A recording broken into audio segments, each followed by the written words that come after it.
Welcome to another Bamboo and Tea with Dr. Alana Coffey. I'm Dr. Alana Coffey, clinical psychologist. I do these interviews to bring together artists with mental health workers and professionals, and just to be able to have conversations with people in the community that are doing wellness in their way.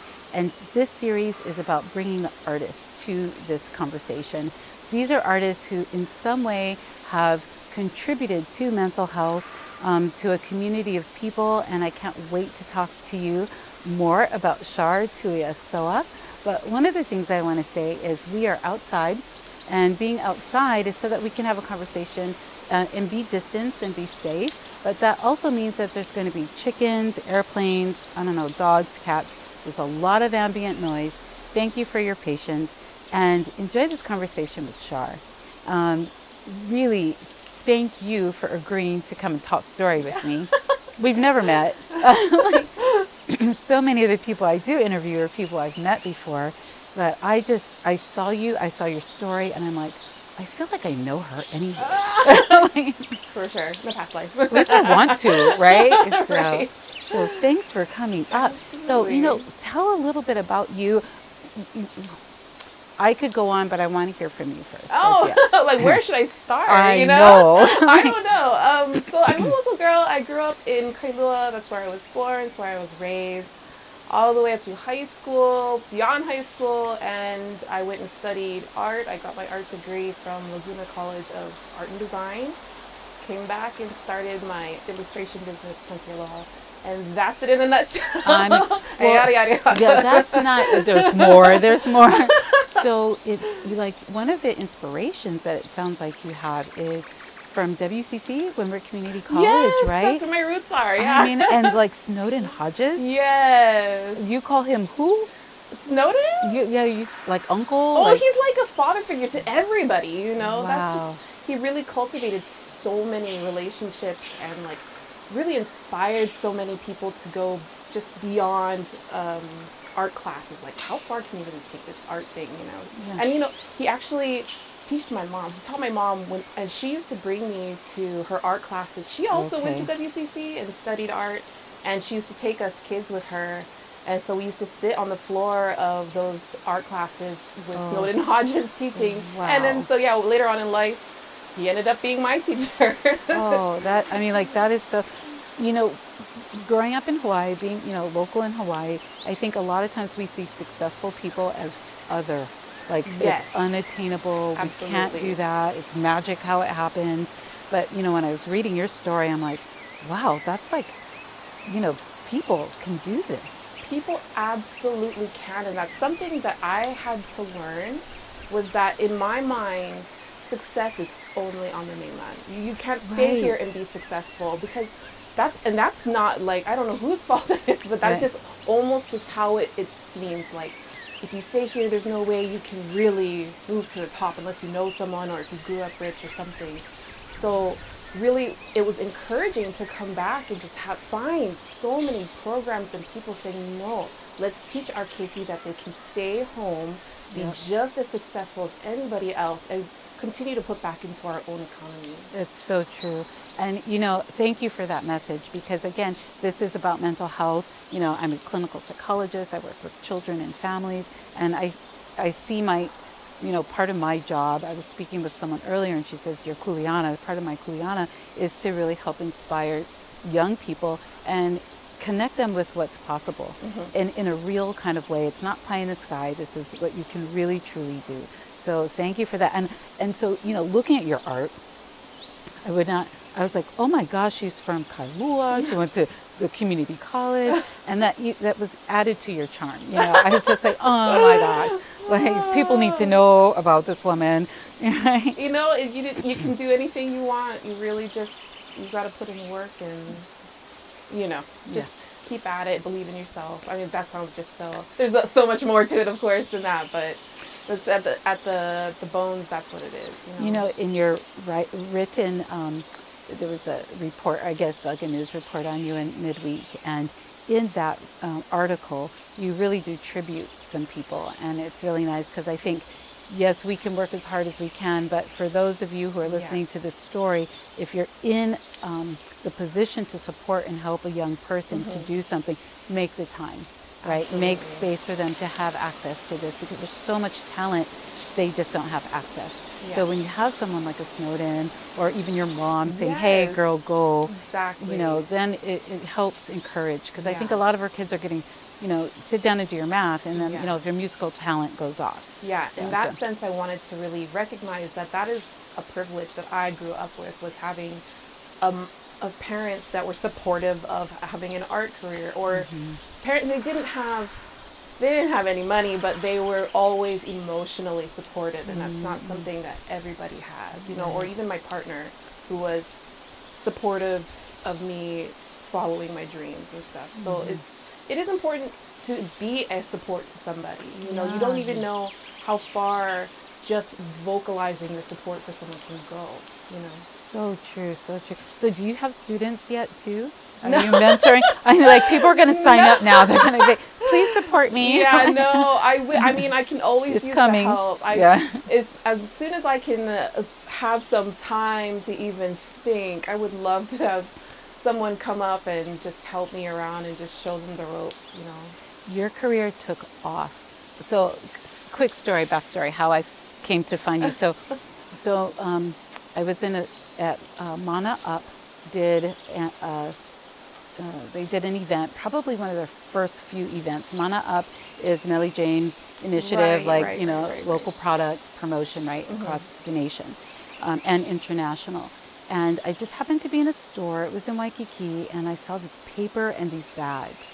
And I was like, oh, look at the cover. Oh, that's so pretty. And I think there were two girls like talking, and I bought the paper book and I gave it to my little sister. I'm like, here, you're going to go travel, write in this paper. So but I didn't quite register. All I knew is that I was looking at something pretty that reminded me of my sister and I. Aww. So I gave her that. And then this whole last year, we've been doing telehealth. And, you know, ADD me, I'm not going to lie, I was speaking with someone, paying attention, but I looked beyond their shoulder and I saw another print. And this is of a woman, full-figured, kind of like myself, on a surfboard, not like myself, but it was just so full of life and energy, this print, this image that she had. And I'm like, I know that you're telling me about something important, but who's that artist back there? You know, like what is that? And she lightened up. She totally brightened up. She said, oh, that's Punky Aloha, and na. And so that's how I began to call you.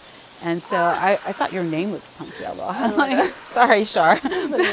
But that's close, that's fine. But, you know, but your work is out there, and in that one moment, it changed her mood. It brought light into our session.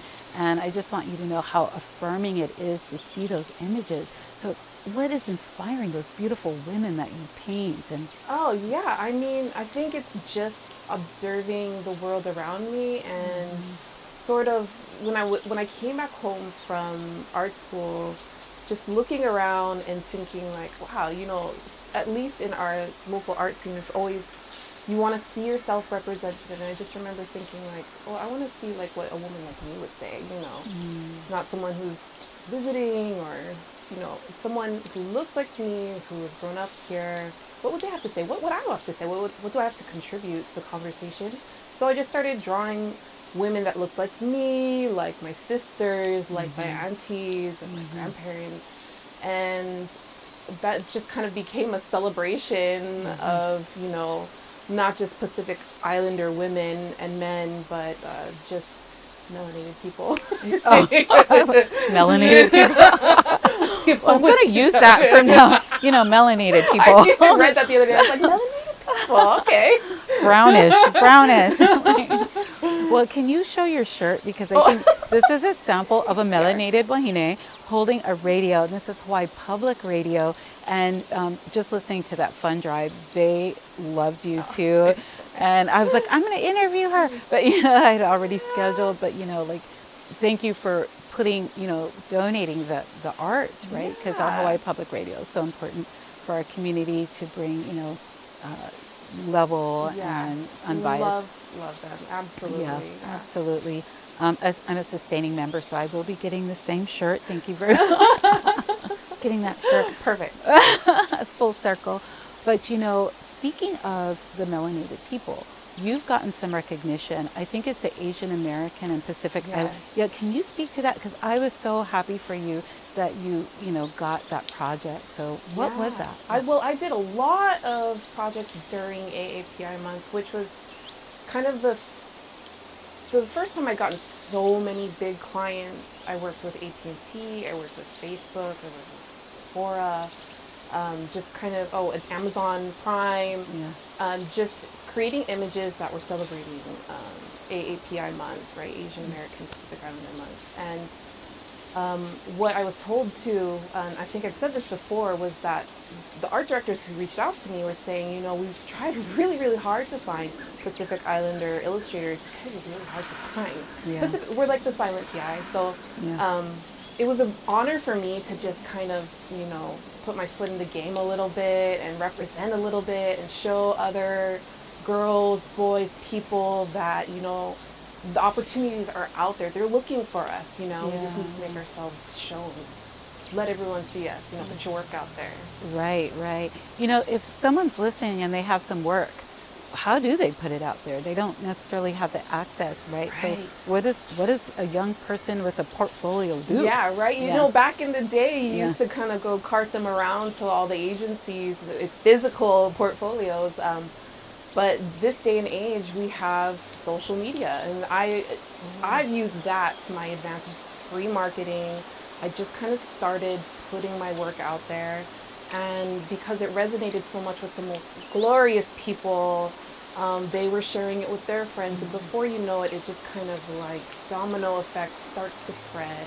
And so it doesn't need to be anything big and fancy. You don't need to send out, your brochures and postcards to art directors, or you can, but you don't have to. You can really rely on the free market and just start experimenting with that, I totally outed myself. Such a boomer. I'm like, what do you do with your portfolio? No, dude, you still can't. You're like, no. That's not even that. It's not even that. I mean, people still They do still that. take the thing? I mean, Okay. still to this day, there's very like a traditional way of starting to get your work seen. I just, when you're in Hawaii, you're kind of limited, so that's true. Yeah. social media and just allows the internet. you to go. Like you can work, like I've had clients where you're working with people in Australia or New York, and you can do that now, because of the internet. I love it. That's so true. Okay, so you're wearing some art. I just want to ask about, it looks like two different traditions, like a Western but classic tattoo artist. And this one almost looks a little bit different. So please tell, what do you got going on? I always call it like, this is like past Shar, present Shar. This see. is old tattoo I got from a friend, and it was kind of like, this is dealing with all like everything I'm going through in my 20s. Despite her demeanor, you're not in her 20s. No. And I know she's so young, but she has like a teenage child. Not a child myself anymore. And this is what we'd like to consider possibly a traditional Tongan tatau. And I got this tapped in from Tuiasoa Isaiah. He is incredible. He's a really integral part of moving Tongan tatau forward, because it was something that was completely erased due to colonization. So a lot of the islands, of course, have had their fair share of just a loss of culture and history. And for Tonga, this was made completely illegal, like so many other islands, but it was completely washed out, completely. There's hardly any records of it at all. So it's just kind of trying to piece it together. So it was a really big, important part of my journey of just becoming closer to my Pacifica heritage. So beautiful. Thank you for sharing that. So beautiful. Okay, so 2018, you launched, right? You just kind of Punky Aloha. That's when I started, That's when you started? Started in 2018. It seems like you've always been. Wow, running out of money, I had to do something. She's like, let's launch this thing. Yeah, right. Wow, but of course you've been doing art much longer than that, but in 2018, Punky Aloha was born. That's when I just kind of jumped in. Like you said, I've been doing art it seems I grew up around art, and I've been studying art for more years than I'm going to share. A long time. But it was after I had graduated from art school and moving back, and we had a new baby. We were living at home in a tiny bedroom, and we had no money. We were on welfare. We were running out of money, and I just was like, you know what? I'm going to start my business. People seem to like my little silly drawings I'm doing, and I'm going to start freelancing. I had no idea how to freelance because it wasn't really what I was studying exactly in the illustration school. But I knew I could do it, maybe. So I started just like doing like logos for, I love that. Yeah, hey, that's celebrating you. It's like, your yes! tribute. Get out there and get it. Yeah. No, that's what I started doing. Like, I was working, making like, $200 to do a logo, or Really? like doing flies, because I didn't know anything. I didn't know that I was undercharging, but at the same time I was learning. So I didn't mind not being paid a lot, because I was like, whatever, I'm getting paid a little bit to kind of practice. It's fine. And then it just, stuff started kicking in, like, okay, Shar, this is how you can apply everything you've been learning. And then people responded really so beautiful. nicely. So yeah, it's just been building ever since. Wow. So what's next? What are you going to do Hey. next? Yeah. I mean, knock on wood. Well, let's see. What do we have next? Well, I have got a few more murals coming up. Murals? Yeah, this year. How well? No more Paula this year, and the next mural I'm doing is in Kona. That's going to be a part of Kona Brew Fest. Oh. And it's going to be a really, really cool mural fest, a really small one. I'm doing with some of my friends, Solomon Enos and Brandy Aaliyah. And the really interesting thing about this is that we've all been assigned a wall that's going to be connected to Olelo No'iau. So we're going to be sharing all this Olelo of Kona. And we have a beautiful kumu who is kind of guiding us through this, so that we're creating stories for when tourists or people come to the area. They're not just looking at like, women drinking from pineapples and, wearing coconut bras and stuff. Yeah. They're really looking at history and culture and really getting to dive into something a little bit deeper. And I think that when tourists or visitors see that, then they feel like less inclined to feel like ownership over the culture and more of respect. So I think seeing more murals going up like that is going to be something of the future. It is time. It is so time. Wow. Because it's true. I mean, having traveled to other countries, you want to immediately get out of sort of the touristy area. And as soon as you're in community, then you're like, oh, wow, I'm in someone's home. Yeah. You behave differently, right? You do. Yeah. You do. When you feel like you don't own it, you behave the right way. Well, like a guest. Yeah, like a guest. Yeah, it's like, thanks. We'd love to see more of that, So yeah, more murals coming up. I've got one coming up for Olukai, children's book that's going to be releasing. No, I'm excited about. So you're going to write and illustrate. I wrote and illustrated a shirt coming out with Old Navy. That's going to be really exciting to celebrate Women's Heritage Month. Just a gazillion little projects and a lot of stuff for home too. I think I just work too much. I was going to say sleeping. When is that happening? I don't know. It's going to have to start happening soon. Like just coming here and taking the time out of the day, because I know how important and valuable time is. I cannot thank you enough for it. And I want to share you with everybody that I know. And you already have a bigger readership than I do at this point. So but I'm going to add it to, the psych part, because I really want people, to be encouraged and to see what is possible. I cannot believe you're like, we run welfare, Yeah, so humble and so honest. I used to be really embarrassed about it, Yeah. I used to be like, because if you've ever been on WIC, oh my gosh, it's kind of gnarly. Like you have to, when you're in the checkout, you separate all your stuff, and you have to fill out forms that people are behind you, and they're just like, and you're just like, yes. I'm so sorry. I know there's a lot of shaming around not having finances, right? Shaming that maybe they don't even care, but it's like kind of ingrained in you, right? And it's really hard to escape that. Yeah, there's so much around. Right. The humility that comes with that. I think is useful, but you don't have barriers around you right now. You're just going full forward and you're taking as many people with you as you can. Yes. And thank you for opening up those doors, Yeah. those eyes and hearts. Yeah. Yeah. So I'm going to get my shirt and I'm going to represent that. Yes. Yeah. Thank you. Yeah. Okay. So if someone wants to, you just told them how to look for you. We can find you online and on the internet.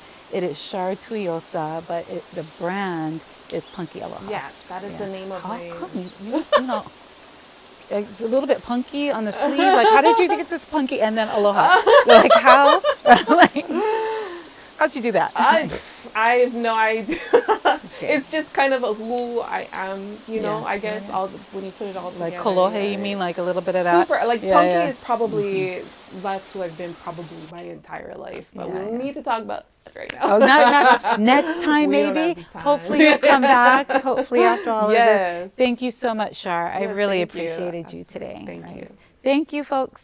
Aloha.